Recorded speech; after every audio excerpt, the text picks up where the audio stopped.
Philippines பக்கத்தில் Pacific ஓஷனில் கிட்டத்தட்ட 40,000 அடி ஆழம் இருக்குது. அங்கே போகணும்னு ஆசை இருக்குது. விசித்திரமாக இருக்கு. ஆமாம். பேரிங் ஸ்டேட் வழியாக, பேரிங் ஸ்டேட் எப்படின்னாக்கா அலாஸ்காவும் இந்த சைபீரியாவும் சேர்ற இடம். அது அந்த வழியாக ஆர்டிக் ஓஷனில் ஐஸ்லாண்டுக்கு வரணும்னு ஆசை இருக்குது. சவுத்து போல் நடந்து போயாச்சு. ஹில்லாரி நடந்து போயிட்டா, 2 தடவை போயிட்டான். ஆண்டஸ் மவுண்டன் இருக்குது சவுத் அமெரிக்காவில்.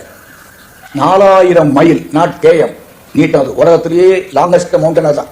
அது மேலே அப்படி நடந்து போகணும், இல்லைன்னா ஏரோப்ளைன்லையாவது போகணும்னு ஆசை. இப்போ லேட்டஸ்ட்டாக இன்னொரு ஆசை இருக்குது. டோக்கியோ டு கோப்பன்ஹேகன் ஒரு ஃப்ளைட் இருக்குது. டோக்கியோலேருந்து எடுத்து அலாஸ்கானுடைய கேபிட்டல் சிட்டி ஆன்சோரேஜ் போய் நார்த்து போல் வழியாக போய் அந்த கோப்பன்ஹேகனுக்கு போகுது. அதில் போனால் சூரியன் உதிக்கிறது அஸ்தமானது 2-3 தடவை பார்க்கலாம். அந்த ஒரு ஆசை. பெருவுக்கு போகணும்னு ஆசை.